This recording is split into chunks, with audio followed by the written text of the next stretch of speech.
Hello, my name is Scott Arthur and I'm the MP for Edinburgh South West.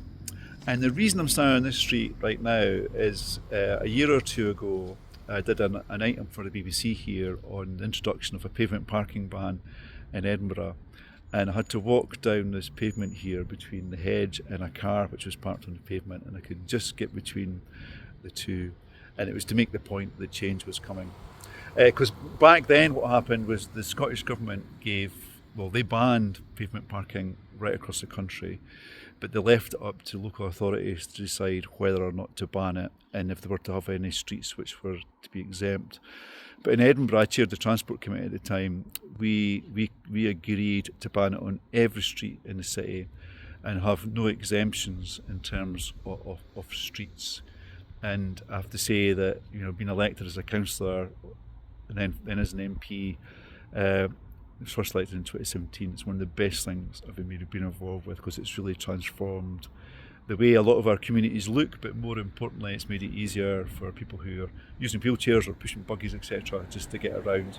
It's been fantastic.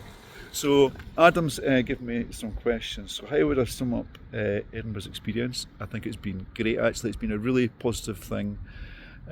Going for a complete ban, all 5,000 streets, I think was quite bold at the time, but I've absolutely no regrets about doing that. Currently, out of the 5,000, coming up for 2 years later, it'll be 2 years in January, there's about 20 streets where there's issues. I understand, I'm no longer on the Transport Committee, of course, I'm no longer a councillor, where the council's having to look at bringing in real parking restrictions, so WL lines and things, to try to control some of the negative impacts of how drivers are now parking.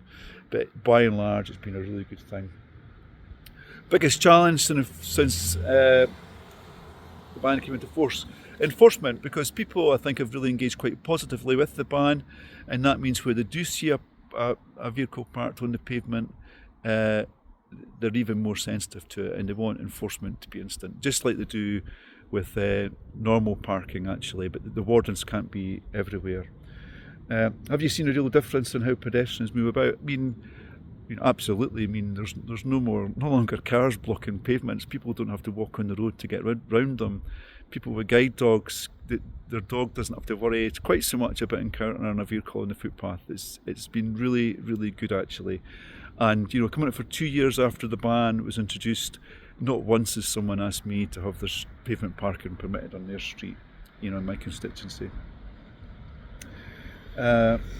So, is enforcement working well? I think, yes, it has worked really well. Quite a lot of fines have been issued, to be honest. Where there's challenges is in the evening, because there's less parking enforcement in the evening. So when I was leaving the council, we're starting to pick up complaints around that. And so hopefully that has been dealt with. What kind of feedback have you heard most from residents? Residents are positive about the ban because it has changed their neighbourhoods. As we went through the transition at the start, there was quite a lot of negativity. People struggled to understand how their street was going to work when a ban came into place. The common thing was people being concerned about emergency vehicles being blocked, but of course no one should ever park their vehicle in a way which blocks an emergency vehicle. So it's just about people being responsible. Once I had someone who contacted me saying pavement parking was essential on his street, and he was going to get a petition together, and he was going to be back in touch with me. I never heard from him again, but I did hear from one of his neighbours saying he'd come round the door with this petition and everybody was refusing to sign it. So it maybe tells you, for some of the people who did think pavement parking was acceptable, maybe a lot of other people on the street didn't really like it at all. Has public support grown or dropped since the ban started?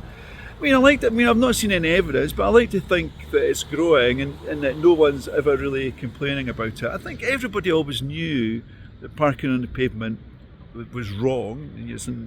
The highway code tells you shouldn't do it, etc. So I think hopefully support is growing. When we introduced it, a big focus on the public awareness campaign was the impact. It wasn't just that a ban was coming in.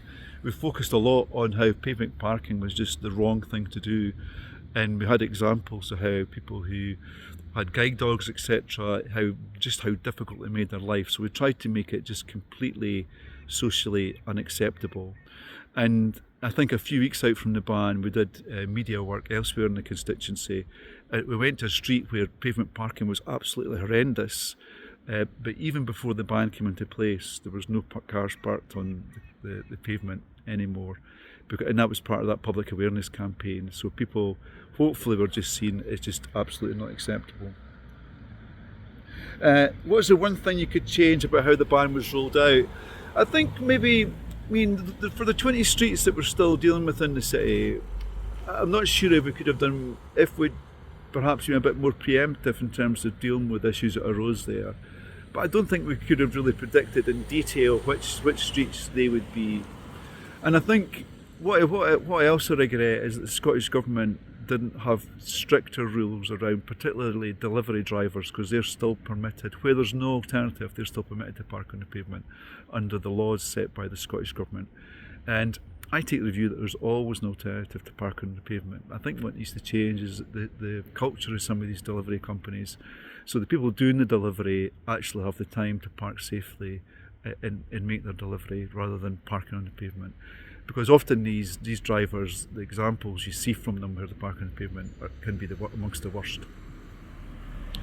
Okay, so that's, hopefully I've got through the questions. Hopefully it's not too long. I'd hope to do it shorter than this. I really do hope that the UK government either bans pavement parking and gives maybe local authorities the power to introduce exemptions if that's what they want to do. We didn't do that in Edinburgh, of course. Or follows what Scotland does and just ban it, but leave it up to local authorities to look at enforcement. It seems like an easy thing to do, and I know. I get that the government's maybe concerned about public opinion, etc., particularly with an issue like this. But we've got Scottish Parliament elections next year for Holyrood, and I don't think any party or any candidate's going to be standing talking about reintroducing pavement parking in the country, because once it's gone, it's gone. And I think it's a positive thing. And doing it now, I think by the time the next election comes around, I think people will be talking really positively about it. Okay, hope you've had a great day. I'm sorry we've not got blue skies here in Edinburgh for you, but at least it's not raining like it was just an hour or so ago. Okay, bye for now.